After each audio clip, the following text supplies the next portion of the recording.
কোনো মাতৃকোষে 46টি ক্রোমোজোম থাকলে শুক্রাণুতে কতগুলি ক্রোমোজোম থাকবে? দ্বিতীয় প্রশ্ন, ডিম্বাণুতে কয়টি সেক্স ক্রোমোজোম থাকে তা নির্ণয় করো।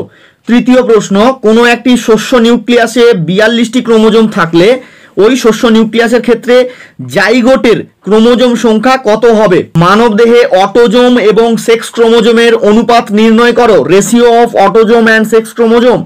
একটি জনন মাতৃকোষের ক্রোমোজোম সংখ্যা 32 হলে সেক্ষেত্রে জনন কোষের ক্রোমোজোম সংখ্যা কত হবে? একটি দম্পতির পরপর 3টি মেয়ে হয়েছে, পরের বার ছেলে হওয়ার সম্ভাবনা কত? ওয়েলকাম এভরিওয়ান, এনএমজিএনএম প্রিপারেশন 2024 2024 এর নার্সিং পরীক্ষার প্রস্তুতি সংক্রান্ত আজকের ভিডিও তোমাদের জন্য অত্যন্ত গুরুত্বপূর্ণ হতে চলেছে। ANM GNM 2024 preparation, ANM GNM life science class 2024 2024 এর ক্ষেত্রে যে ফ্রি ক্লাসেসগুলো আমরা প্রোভাইড করে থাকি, তো তারই আজকের পার্টটা কিন্তু পার্ট 8। এর আগে আমরা অলরেডি 7টা সিরিজ প্রোভাইড করে দিয়েছি। এর আগে 7টি ক্লাস কমপ্লিট হয়ে গেছে। যারা এখনো পর্যন্ত দেখে উঠতে পারোনি এবং যারা ফার্স্ট টাইম চ্যানেলে ভিজিট করছো, অবশ্যই তোমরা এখনই চ্যানেলটিকে সাবস্ক্রাইব করো। এনএমজিএনএম ফর্ম ফিল আপ 2024 2024 এর ফর্ম ফিল আপ সংক্রান্ত আপডেট কিন্তু খুব শীঘ্রই আসতে চলেছে। তো ফর্ম ফিল আপ কিভাবে করবে, ফর্ম ফিল আপের জন্য কি কি ক্রাইটেরিয়া রয়েছে, ইচ এন্ড এভরি ডিটেলস পরীক্ষা সংক্রান্ত পাওয়ার জন্য অবশ্যই এখনই আমাদের চ্যানেলটিকে সাবস্ক্রাইব করো, পাশে থেকে বেল আইকনটিকে অন করো এবং আগের ক্লাসগুলো যারা দেখে উঠতে পারোনি তোমরা ইউটিউবে গিয়ে ডাইরেক্ট সার্চ করো এনএমজিএনএম 2024 প্রিপারেশন রোহিত স্যার অথবা NMGNM life science class 2024 Rohit sir, যে কোনো একটা দিয়ে সার্চ করলে বা NMGNM life science class Rohit sir 2024 বলে সার্চ করবে, যে কোনো একটা দিয়ে সার্চ করলে তোমরা এর আগের ক্লাসগুলো কিন্তু অবশ্যই পেয়ে যাবে। তো আজকের যে ক্লাস সেটা কিন্তু একটু অন্য রকমের ক্লাস হতে চলেছে। অলরেডি আমরা কিন্তু 2024 এর প্রায় একেবারে পৌঁছে গেছি। যারা পরে ভিডিওটি দেখছে অবশ্যই নতুন বছরের প্রত্যেককে শুভেচ্ছা, হ্যাপি নিউ ইয়ার 2024। প্রত্যেককে নতুন বছরের জন্য, ইংরেজি বছরের অনেক অনেক শুভেচ্ছা। প্রত্যেকের দিন শুভ হোক, ভগবানের কাছে, আল্লাহর কাছে এবং যিশুর কাছে আমাদের তরফ থেকে অসংখ্য প্রার্থনা রইল এবং আল্লাহর কাছে দোয়া রইল এবং ভগবানের কাছে আমরা অবশ্যই চাইবো কি প্রত্যেকের জন্য, সমস্ত স্টুডেন্টদের জন্য, সমস্ত ক্যাটাগরি স্টুডেন্টদের জন্য প্রত্যেকের খুব ভালো হোক, প্রত্যেকের আগামী বছর খুব ভালো কাটুক। পরিশ্রমী হতে শেখো, পরিশ্রম করে যে কোনো জিনিসকে আদায় করতে শেখো এবং প্রিপারেশন যেভাবে তোমরা প্রস্তুতি নিচ্ছ, প্রস্তুতির ক্ষেত্রে পরিশ্রমের যেন কোনো কমতি না হয়। এখন থেকে যতটা ভালোভাবে, যতটা ম্যাচিওরলি তোমরা পরিশ্রম করতে পারবে, দিনের শেষে রেজাল্টটা কিন্তু ততটাই ভালো হবে। প্রত্যেকের ভালো হবে, প্রত্যেকের শুভ হবে, এটুকুই আমাদের তরফ থেকে তোমাদের জন্য অবশ্যই রইল শুভকামনা। তো দেখো আজকের ক্লাসটা একটু অন্যরকম কেন বলছি, জীবন বিজ্ঞানের ক্ষেত্রে যদি আমরা দেখি, আমাদের তো লাইফ সায়েন্সের ক্লাস 9 এবং 10 এর সিলেবাসটাই মেইনলি রয়েছে। তো জীবন বিজ্ঞান থেকে যদি 2021 সালে তোমরা প্রশ্ন দেখো, তোমরা দেখে থাকবে কিন্তু লাইফ সায়েন্সের কিছু ম্যাথ আসে। অনেকের শুনতে হয়তো অবাক লাগবে, কিন্তু জীবন বিজ্ঞান থেকেও কিছু ম্যাথ থাকে এবং যেগুলো আমরা আজকে সলিউশন করব। তো আমি যে কয়েকটা ব্যাপার দেখিয়ে যাচ্ছি, এই সমসাময়িক বেশ কিছু প্রশ্ন যেভাবেই আসুক না কেন, আমি যে প্রসেসে তোমাদেরকে সূত্র ধরে ম্যাথগুলো করিয়ে দেবো, লাইফ সায়েন্সের ম্যাথগুলো করিয়ে দেবো, তো সেটা কিন্তু অবশ্যই তোমরা সেখান থেকে যে কোনো রকম ভাবে প্রশ্ন এলে তোমরা কিন্তু সেটা করে নিতে পারবে, কোনো অসুবিধা হবে না। সুষ্ঠুভাবে দেখবে প্রত্যেকটা প্রশ্নকে। প্রত্যেককে বলছি যারা আমাদের ব্যাচ থেকে আছে তোমাদের জন্য কিন্তু এটাই ফাইনালাইজ ক্লাস, এর বাইরে এই সংক্রান্ত কোনো ক্লাস কিন্তু হবে না। এবং যারা অবশ্যই ফ্রি ক্লাসেসগুলো আমাদের দেখো রেগুলারলি, যারা ফলো করো ফ্রি ক্লাসেসগুলো, তোমাদের জন্য অবশ্যই প্রত্যেককে বলছি খাতাতে নোট ডাউন করবে, প্রত্যেকটা ম্যাথকে আগে খাতাতে নোট ডাউন করবে, তারপর আমি যেভাবে সলিউশন করে দিচ্ছি সলিউশনগুলোকে লিখবে। সঙ্গে যে এক্সটার্নাল ফ্যাক্টগুলো বলবো, যা এক্সট্রা যেগুলো বলবো, সেগুলো অবশ্যই খাতাতে কিন্তু ডান সাইডে বা বাম সাইডে নোট ডাউন করে রাখবে। তাহলে পরবর্তীকালে তোমরা যখন প্র্যাকটিস করবে সেক্ষেত্রে সুবিধা হবে। এবং এটা কিন্তু এনএমজিএনএম 2024 প্রিপারেশন 2024 এর প্রিপারেশনের জন্য যেহেতু গুরুত্বপূর্ণ, কেননা 2024 এর পরীক্ষার ক্ষেত্রে এই ধরনের অঙ্ক কিন্তু আসার একটা হাই পসিবিলিটিস রয়েছে। আমি এখন থেকে বলছি হাই পসিবিলিটিস রয়েছে, যার দরুন কিন্তু প্রত্যেককে সেগুলো জানতে হবে। তো একেবারে আর কথা বাড়াবো না। এবং সেই পাশাপাশি স্বপ্নের উড়ান ব্যাচ 2024 এনএমজিএনএম 2024 প্রিপারেশন 2024 এর পরীক্ষার প্রস্তুতির জন্য আমাদের যে ব্যাচ কোর্স আমরা লঞ্চ করেছি, স্বপ্নের উড়ান ব্যাচ 2024, জুন মাস পর্যন্ত এই ব্যাচটি চলবে। টোটাল ব্যাচের যেটা খরচ আছে আমি বলে দিই প্রথমে কি কি আছে। প্রত্যেকটা সাবজেক্টের জন্য সেপারেট ফ্যাকাল্টি, অর্থাৎ কি কোনো একজন ব্যক্তি বা কোনো দুজন ব্যক্তি মিলে সমস্ত সাবজেক্ট পড়াবেন না। প্রত্যেকটা সাবজেক্টের জন্য আলাদা আলাদা টিচার রয়েছেন, ম্যাথের জন্য আলাদা শিক্ষক রয়েছেন। আমি বলে দিই একটু আমাদের টিচার ফ্যাকাল্টিজ যারা রয়েছেন, লাইফ সায়েন্সটা আমি পার্সোনালি নিজেই দেখাচ্ছি। ম্যাথের জন্য একজন স্যার আছেন, একজন ম্যাডাম আছেন। ফিজিক্যাল সায়েন্সের জন্য 3 জন স্যার আছেন, ফিজিক্যাল সায়েন্সের জন্য টোটাল 3 জন স্যার আছেন। ইংলিশের জন্য 2 জন ম্যাডাম আছেন এবং সেই পাশাপাশি জিকে এবং রিজনিং এর জন্য কিন্তু ম্যাথের স্যার বা আমি মাঝে মাঝে রিজনিং গুলো করিয়ে দিই। তো এই হচ্ছে টোটাল ক্রাইটেরিয়া। সমস্ত কিছু প্রত্যেকটা সাবজেক্টই তোমরা পাবে, পুরো সিলেবাস ওয়াইজ পড়ানো হবে। প্রত্যেকটা সাবজেক্টের জন্য আলাদা আলাদা টিচাররা রয়েছেন এবং সেই পাশাপাশি এই কোর্সটা জুন মাস পর্যন্ত কিন্তু চলবে। প্রত্যেক সপ্তাহে 6টি করে ক্লাস, সোমবার থেকে শনিবার পর্যন্ত ক্লাস হয় আমাদের, এবং সপ্তাহে 2টো করে মক টেস্ট হয়। এই সমস্ত কিছু মিলিয়ে পুরো জুন মাস পর্যন্ত তোমাকে কিন্তু ওয়ান টাইম পেমেন্ট করে ভর্তি হতে হবে, যেটা আমাদের খরচ আছে 1300 টাকা। টোটাল আমাদের ফিস 1300 টাকা, 999 প্লাস 300, 1300 টাকা।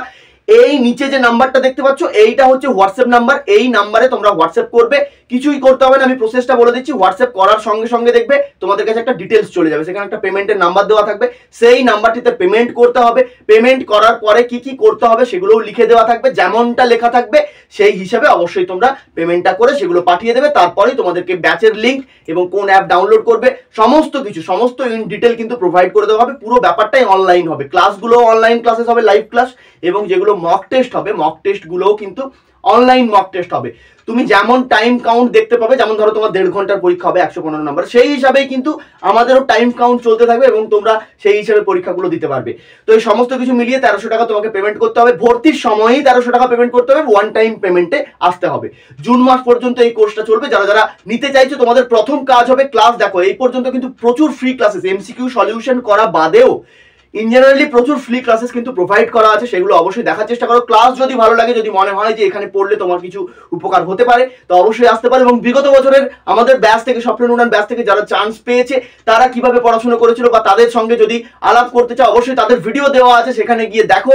কোনো প্রবলেম হলে সেখানে গিয়ে কমেন্ট করো, সেখানে দেখো যে কতজন কি চান্স পেয়েছে। এবং কমেন্ট বক্সে ফার্স্ট কমেন্টে দেখবে টোটাল যতজন সিলেক্টেড ক্যান্ডিডেট রয়েছে তাদের পুরো ভিডিও দেওয়া আছে উইথ রেজাল্ট সহ, তাদের যে সিলেকশন লেটার আছে সেগুলো সহ পুরো কমেন্ট বক্সে লিঙ্ক দেওয়া আছে। সেই লিঙ্ক থেকে গিয়ে তোমরা অবশ্যই ভিডিওগুলো দেখার চেষ্টা করো। তো আমরা কথা বাড়াবো না, একেবারে সরাসরি চলে যাচ্ছি ক্লাসে। তাহলে খাতা পেন রেডি করো, যেভাবে সূত্র ধরে অঙ্কগুলোকে শিখিয়ে দিচ্ছি প্রত্যেকটা অঙ্ককে খুব ভালোভাবে বুঝে নাও। কোনো অসুবিধা হলে কমেন্ট করবে, এবং ক্লাস যদি ভালো লাগে, দেখো এগুলো কিন্তু আমাদের মেনলি আমাদের যারা ব্যাচে থাকে তাদের জন্য এগুলো প্রোভাইড করা হয়। তো আমি প্রতি বছর কোনো জায়গাতেই কমতি রাখি না, আমাদের চ্যানেলের তরফ থেকে প্রত্যেকটা জায়গাতে ভিডিও দেওয়া হয়। ফ্রি ক্লাসেসের কোনো অভাব থাকে না এই চ্যানেলে, আমি এখন থেকে বলে দিচ্ছি কোনো অভাব থাকে না, এবং এবছরের ক্ষেত্রেও কোনো ব্যতিক্রমী ব্যাপার হবে না। তো অবশ্যই ভালো যদি লাগে সাপোর্ট করতে শেখো, কারণ এগুলো বানাতে অনেকটা কষ্ট হয়, বা এমনি দিয়ে লাভটা কি হবে, অ্যাকচুয়ালি লাভ তো নেই কিছু। তো সেই হিসাবে প্রত্যেকটা ক্লাসকে সাপোর্ট করো। ক্লাস ভালো লাগলে অবশ্যই লাইক করবে, কমেন্ট করে জানাবে যে তোমার ক্লাসটি কেমন লাগলো। এবং যারা নার্সিং পরীক্ষার্থী রয়েছে 2024-এ, যারা এনএমজিএমের এন্ট্রান্সের যারা অ্যাসপিরেন্ট রয়েছে, প্রত্যেকের কাজ পর্যন্ত অবশ্যই, কেউ যদি বড়রা দেখে থাকেন অবশ্যই আপনাদের ছোটদের কাজ পর্যন্ত ক্লাসগুলোকে পৌঁছে দেবেন।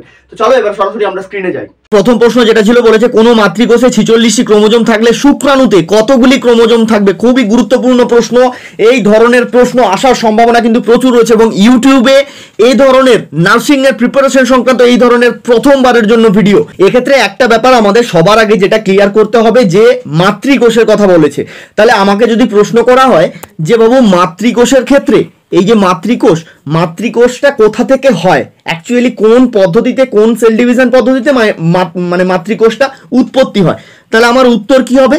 আমরা প্রত্যেকে কি জানি, মিওসিস। তাহলে মিওসিস থেকেই কিন্তু অ্যাকচুয়ালি মাতৃকোষটা উৎপত্তি হয়, মিওসিস কোষ বিভাজনের ফলে। তার মানে মাতৃকোষ সর্বদা মিওসিস কোষ বিভাজনের ফলেই কিন্তু তৈরি হয়, এবং মাতৃকোষের মিওসিস হওয়ার পরেই সেখান থেকেই কিন্তু শুক্রাণুও তৈরি হয় এবং ডিম্বাণুও তৈরি হয়। তার মানে স্পার্ম আর ওভাম দুটোই কিন্তু মাতৃকোষের কোষ বিভাজনের ফলে তৈরি হয়, এবং সেটা কিন্তু অবশ্যই মিওসিস বিভাজন, অর্থাৎ হ্রাস বিভাজন, অর্ধেক হয়ে যায়। বেশ, এইবারে তাহলে আমাকে প্রশ্ন করেছে যে ওই ক্ষেত্রে স্পার্মে কতগুলি ক্রোমোজোম থাকবে।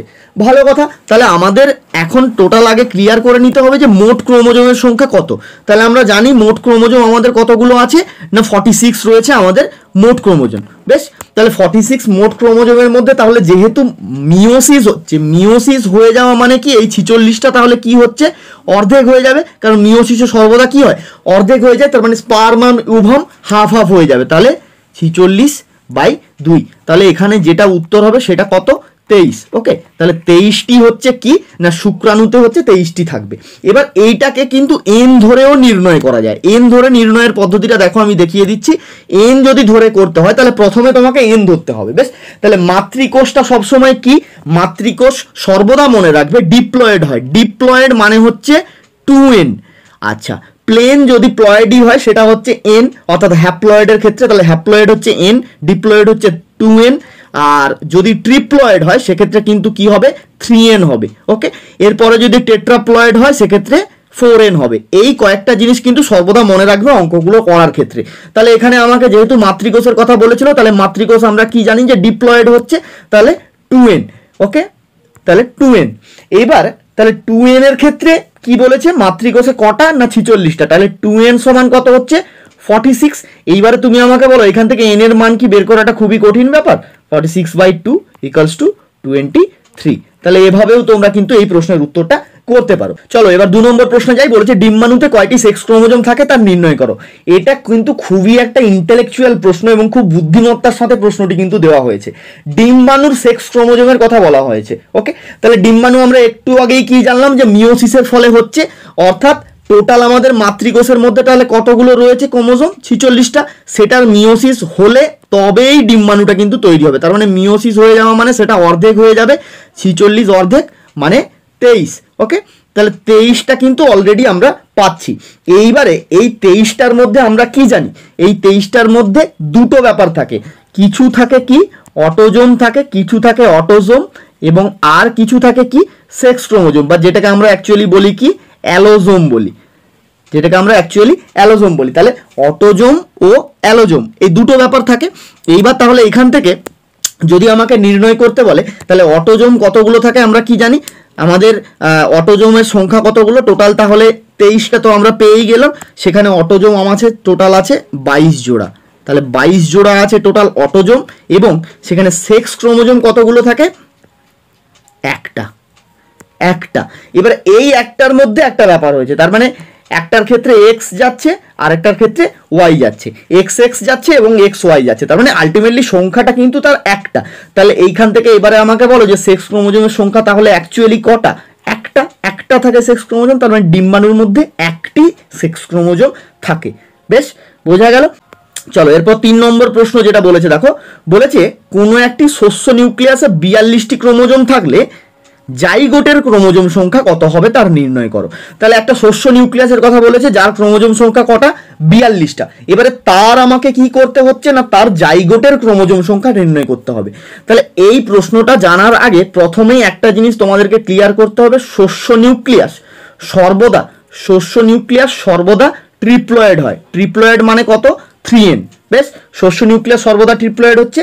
তাহলে এবার শস্য নিউক্লিয়াসের ক্রোমোজোম সংখ্যা কতগুলো বলেছে আমাদেরকে, 42টা বলেছে।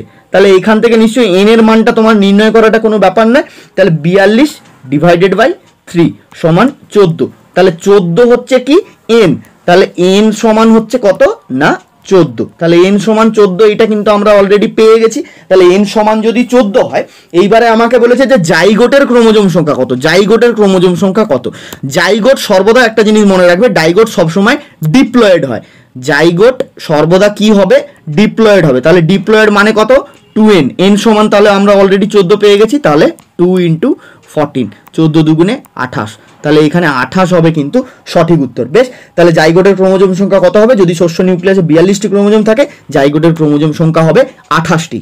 চলো এরপর 4 নম্বর প্রশ্ন যেটা বলেছে, দেখো বলছে কোনো একটি উদ্ভিদের দেহ মাতৃকোষে ক্রোমোজোম সংখ্যা যদি 30টি হয়, এক্ষেত্রে পাতার, কাণ্ডের এবং মূলের কোষে কতগুলি ক্রোমোজোম থাকবে।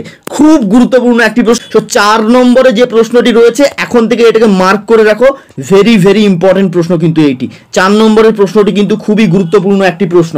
ওকে, তাহলে আমাকে বলে দিয়েছে দেহ মাতৃকোষের কথা, কতগুলো ক্রোমোজোম দেহ মাতৃকোষে আছে, 30টি।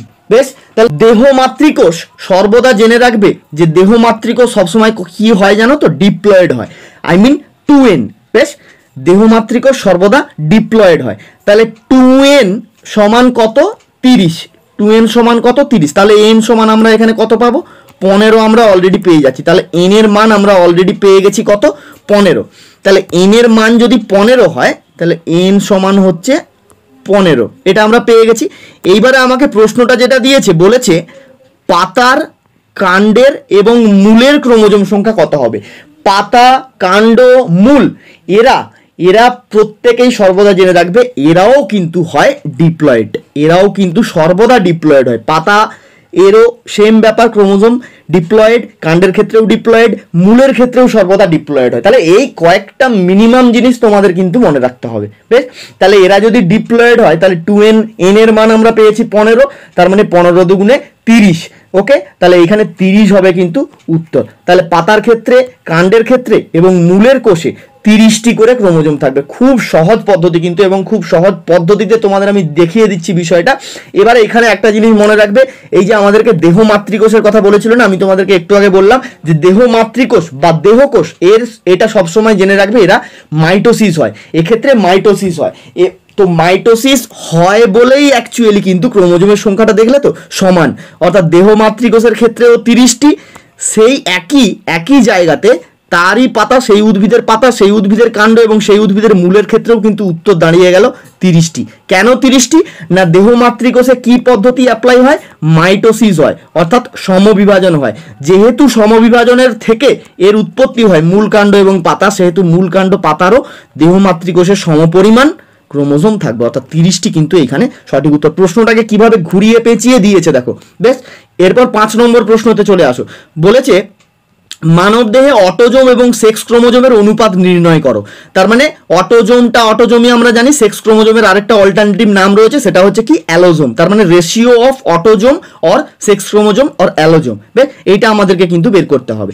ভালো কথা, তাহলে আমাকে সবসময় মনে রাখতে হবে আমাদের অটোজোম আর সেক্স ক্রোমোজোম। এইবার তুমি আমাকে এখান থেকে বলো অটোজোম কতগুলো ছিল আর সেক্স ক্রোমোজোম কতগুলো ছিল। অটোজোম আমরা জেনে নিয়েছি কটা, না 22 জোড়া।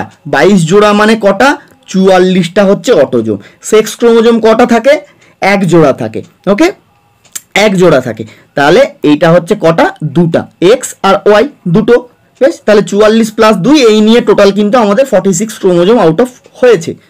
তাহলে 44:2 করে দাও না, 44:2। তাহলে এটা 2 দুগুণে 4, 2 দুগুণে 4, আর এটা কত হচ্ছে? 2 একে 2। তাহলে এখান থেকে আমরা কিন্তু ইজিলি পেয়ে গেলাম। তাহলে অনুপাতটা অ্যাকচুয়ালি কত হচ্ছে? 22:1। 22:1 হচ্ছে কিন্তু অনুপাত। ভিডিওটি যদি ভালো লেগে থাকে এখনই কিন্তু ভিডিওটিকে অবশ্যই লাইক করো। তোমাদের সাপোর্টগুলো কিন্তু দরকার এই ধরনের ক্লাসগুলো বা ফ্রি ক্লাসে এই ধরনের ব্যাপারগুলো তোমরা যারা পাচ্ছ অবশ্যই কিন্তু লাইক করে যেও। নিজেদের পক্ষেই জিনিসটা কিন্তু ভালো হবে তাহলে অবশ্যই। কারণ তোমাদের দেখো আমি বলি অ্যাকচুয়ালি এই ভিডিওগুলো যাতে প্রত্যেকের কাছে পৌঁছয়, কারণ অনেকেই কিন্তু কোচিং নিতে পারে না বা প্রত্যেকের কাছ পর্যন্ত যারা ফ্রি ক্লাসগুলো চায় তাদের কাছে কিন্তু এই জিনিসগুলো পৌঁছয় না। তো সেই কারণে তোমাদেরকে কিন্তু রিকোয়েস্ট করা, তোমাদের লাইক, কমেন্ট এবং শেয়ার তাদের কাছ পর্যন্ত কিন্তু ভিডিওগুলোকে পৌঁছে দিতে সাহায্য করবে। 6 নম্বর যেটা প্রশ্ন বলেছে দেখো, বলছি একটি জনন মাতৃকোষের ক্রোমোজোম সংখ্যা যদি 32 হয় তাহলে সেক্ষেত্রে জনন কোষের ক্রোমোজোম সংখ্যা কত হবে? তাহলে দুটো ব্যাপার আমাকে এখানে বলে দিয়েছে, একটা বলেছে জনন মাতৃকোষ, আরেকটা আমাকে বলে দিয়েছে কি জনন কোষ। তাহলে জনন মাতৃকোষ সবসময় আমরা কি জানি, জনন মাতৃকোষটা কিভাবে হয়? জনন মাতৃকোষের ক্ষেত্রে যদি মিওসিস পদ্ধতি হয়, জনন মাতৃকোষের মধ্যে যদি মিওসিস পদ্ধতি হয়, সেই মিওসিস পদ্ধতিকে অ্যাকচুয়ালি জনন কোষের উৎপত্তি কিন্তু হবে। তার মানে জনন মাতৃকোষে যদি মিওসিস হয় সেখান থেকে জনন কোষের উৎপত্তি হবে। তাহলে জনন মাতৃকোষের ক্রোমোজোম সংখ্যা কটা বলেছে? 32টা। মিওসিসে সবসময় কি হবে? অর্ধেক হয়ে যাবে। তার মানে 32কে অর্ধেক করে যাও, তাহলে 32/2। ওকে, তাহলে আমরা কত পাচ্ছি? 16টি। তাহলে জনন কোষে ক্রোমোজোমের সংখ্যা কত হবে? 16টি। দেখো কত সহজে কিন্তু উত্তরটা আমরা বের করে নিতে পারলাম। প্রশ্নটা দেখে কিন্তু একটা বিরাট যেন কঠিন প্রশ্ন বলে মনে হচ্ছে, কিন্তু একেবারেই না, খুব সহজ এটা প্রশ্ন। শুধু বুদ্ধিমত্তার সঙ্গে কয়েকটা জিনিস তোমাদের মনে রাখতে হবে, শুধু যেগুলো বললাম অবশ্যই খাতাতে নোট ডাউন করতে থাকো। বলেছে এক দম্পতির পরপর 3টি মেয়ে হয়েছে, পরের বার ছেলে হওয়ার সম্ভাবনা কত থাকবে? 7 নম্বর প্রশ্ন।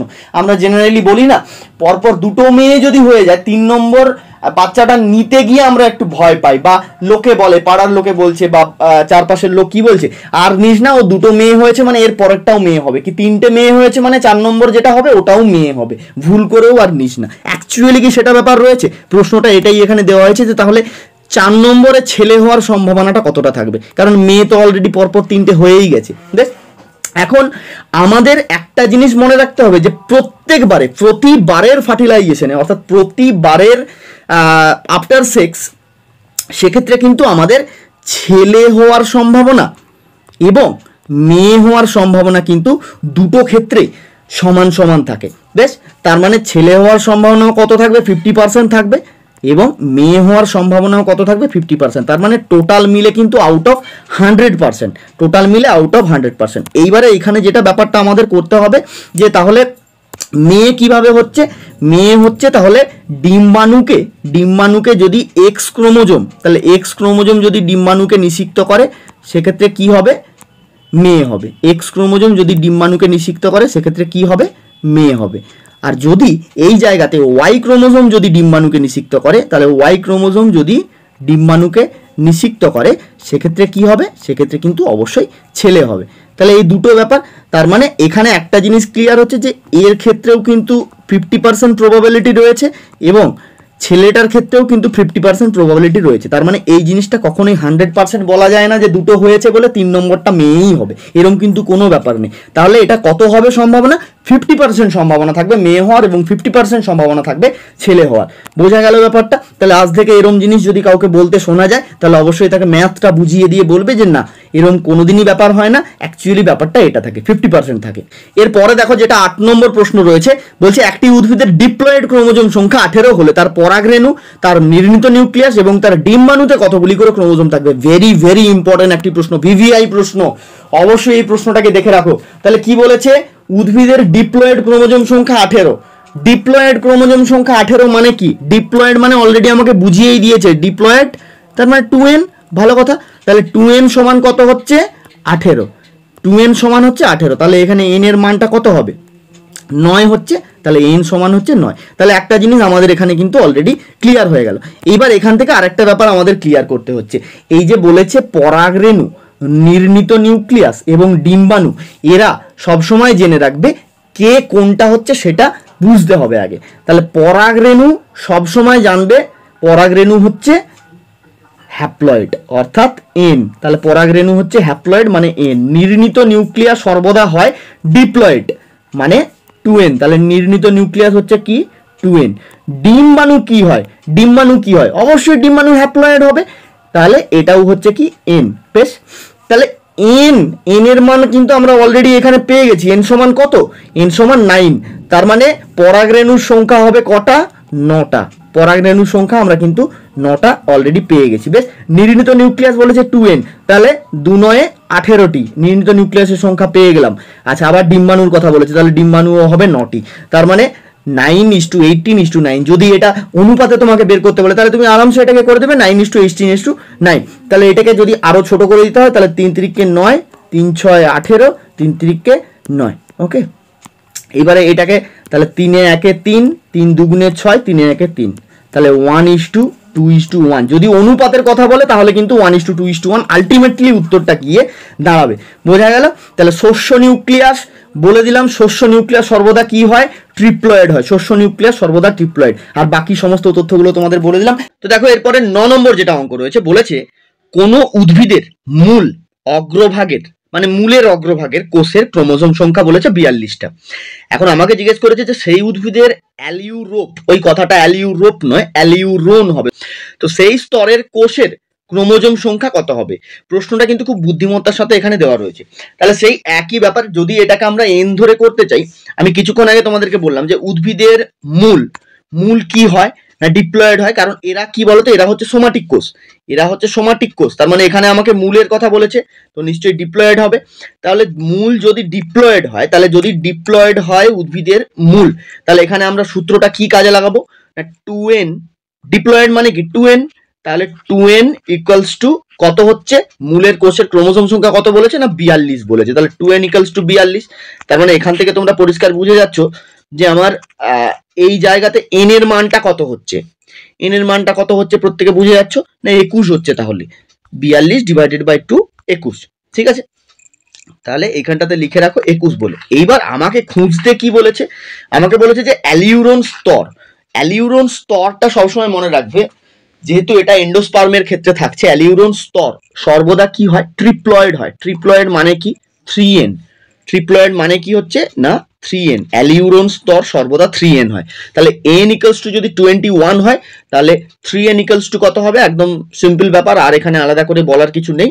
তাহলে টোটাল আমার যেটা দাঁড়াচ্ছে তাহলে 21 ইন্টু 3, তাহলে উত্তরটা যেটা হচ্ছে সেটা হলো আমার 63, 63 হবে এই প্রশ্নের সঠিক উত্তর। বোঝা গেছে আশা করছি সবার। চলো এরপরে আরেকটা এক্সট্রা প্রশ্নে যাই। দুটো এক্সট্রা প্রশ্ন, 8টা প্রশ্ন আমাদের একদম ভেতরকার ছিল, দুটো আমরা এক্সট্রা প্রশ্ন করছি। শেষ একটা প্রশ্ন থাকবে যে প্রশ্নটার উত্তর তোমাদেরকে প্রত্যেককে জানাতে হবে, প্রত্যেকে সেটা করে আমাকে জানাবে। দেখো নেক্সট প্রশ্ন কি বলেছে, বলেছে যদি একটি উদ্ভিদের কাণ্ড, আচ্ছা এখানে কিসের কথা বলেছিল, উদ্ভিদের মূলের কথা, এখানে আবার বলেছে উদ্ভিদের কাণ্ডের কথা। উদ্ভিদের কাণ্ডের একটি কোষে 24টি ক্রোমোজোম থাকে, তাহলে ক্রোমোজোমের সংখ্যা কত হবে? প্রশ্নটাকে বুঝে দেখবে, ক্রোমোজোম সংখ্যা বলেছে, তার মানে আমাকে গ্যামেট হিসেবে কিন্তু উত্তরটা আনতে হবে, গ্যামেটের হিসেবে উত্তরটা আনতে হবে এখানে কিন্তু। বেশ, কাণ্ডের কথা বলেছে, কাণ্ড তোমরা প্রত্যেকেই জানো, কাণ্ড কি হয় বলো তো, 2n হয়, কাণ্ড হয় 2n, তাহলে 2n ইকুয়ালস টু কত, 2n equals to 24, n equals to 12 হচ্ছে, n ইকুয়ালস টু 12। গ্যামেট সর্বদা কি হয়, গ্যামেট সর্বদা হ্যাপ্লয়েড হয়, তার মানে n ইকুয়ালস টু 12, এইটাই আমাদের এখানে উত্তরের কিন্তু ফান্ডা আছে। তাহলে সঠিক উত্তর যেটা হবে 12। তাহলে ক্রোমোজোম সংখ্যা কত হবে না, গ্যামেট হচ্ছে, গ্যামেটের ক্রোমোজোম সংখ্যা হচ্ছে 12। যদি গ্যামেটের ক্ষেত্রে 12 হয় তাহলেই ওই উদ্ভিদের কাণ্ডে অর্থাৎ সোমাটিকের ক্ষেত্রে, সোমাটিক কোষের ক্ষেত্রে, কাণ্ডমূল এদের ক্ষেত্রে সেক্ষেত্রে কিন্তু তারা ডিপ্লয়েড হবে, এরা হয় হ্যাপ্লয়েড। এই দুটো প্রশ্ন তোমাদের জন্য এক্সট্রা ছিল, দুটো প্রশ্ন সলিউশন করে দিলাম। টোটাল আমরা 10টা প্রশ্ন করালাম আজকের ক্লাসে। এখান থেকে যে টাইপের ম্যাথগুলো আজকে করালাম, এই টাইপের ম্যাথই তোমরা পাবে পরীক্ষাতে, এই টাইপের ম্যাথই তোমরা পাবে। এবং যে সূত্রগুলো বললাম বা আনুষঙ্গিক যা যা ফ্যাক্টগুলো বললাম সেগুলো যদি খাতাতে নোট ডাউন করা থাকে, যদি ভালোভাবে প্র্যাকটিসের মধ্যে থাকো, তাহলে অবশ্যই পাশাপাশি যেভাবেই এখান থেকে ম্যাথ আসুক না কেন প্রত্যেকটা অঙ্ক তোমরা আরামসে করে আসতে পারবে। এবার তোমাদের জন্য একটা প্রশ্ন থাকছে, প্রত্যেকে যারা ব্যাচে আছো, যারা ফ্রি ক্লাস দেখছো, প্রত্যেকের নাম আমি দেখবো, প্রত্যেকে সঠিক উত্তর দেওয়ার চেষ্টা করবে। আমি প্রশ্নটা শো করছি, 4টা অপশন দেখিয়ে দিচ্ছি, কি হবে তোমরা অবশ্যই সেখানে জানাবে, তাহলে বুঝতে পারবো যে তোমরা ক্লাসটা থেকে কতটা মোটামুটি শিখতে পারলে। তো এটা হচ্ছে প্রশ্ন, এখানে 2 নম্বর পয়েন্টে দেখো যে প্রশ্নটা আছে, এই প্রশ্নটা তোমাদের জন্য আমি ছেড়ে যাচ্ছি। বলেছে if the chromosome number of an endosperm of A plant is 3n triploid equals to 27, then the number of the chromosome in ovum will be। সোজা বাংলাতে বললে কি হচ্ছে ব্যাপারটা না, যদি উদ্ভিদের শস্যের ক্রোমোজোম সংখ্যা, শস্য মানে তোমরা জানো এন্ডোস্পার্ম মানে কি শস্য, শস্যের ক্রোমোজোম সংখ্যা কত বলেছে, 3n equals to 27 হয়, তাহলে ওই উদ্ভিদের ডিম্বাণুর ক্রোমোজোম সংখ্যা কত হবে? 4টা অপশন তোমরা পরিষ্কার এখানে দেখতে পাচ্ছ, অপশন এ আছে 9, অপশন বি আছে 18, অপশন সি আছে 27, অপশন ডি আছে 36। তাহলে এই প্রশ্নটার উত্তর প্রত্যেকে তোমরা কমেন্ট সেকশনে আমাকে জানিয়ে দাও, আমি জানি তোমরা প্রত্যেকে পারবে, ফটাফট এক্ষুনি প্রত্যেকে কমেন্ট বক্সে উত্তরটা জানিয়ে দাও, আমি দেখে নেব।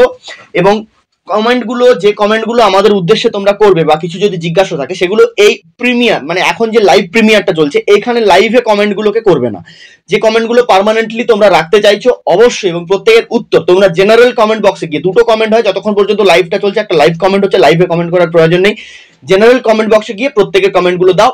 সো এই ছিল আজকের ক্লাস, আশা করছি প্রত্যেকটা অঙ্ক সমসাময়িকভাবে তোমরা বুঝতে পেরেছো, খাতাতে নোট ডাউন করেছো। কোনো জায়গাতে যদি কোনো প্রবলেম হয় অবশ্যই কমেন্ট বক্সে জানাবে, বা যদি কোনো জায়গা বুঝতে না পারো কমেন্ট বক্সে প্রত্যেকে জানাবে।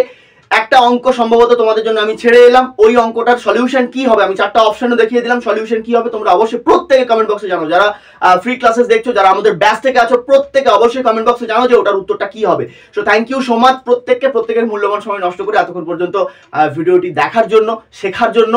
প্রত্যেকে খুব ভালো থেকো, পরিশ্রমী হও, নতুন বছরটাকে নতুন ভাবে শুরু করো, পরিশ্রমের যেন কমতি কোনো না থাকে, পড়াশোনার ক্ষেত্রে পরিশ্রমের দ্বিতীয় কিছু হয় না, কারণ এখানেই সবকিছু লুকিয়ে আছে। তোমার এর পরে সিলেকশনটা কতটা ভালোভাবে স্মুথলি হবে, নাকি রোগড়ে যেতে হবে first round, second round, third round পর্যন্ত। তো সবটাই ভালো হোক, সবার ক্ষেত্রে শুভ হোক। থ্যাংক ইউ সো মাচ প্রত্যেকে এতক্ষণ পর্যন্ত ভিডিওটি দেখার জন্য। প্রত্যেকে খুব ভালো থেকো, সুস্থ থেকো। আজকের মতো এখানে শেষ করলাম।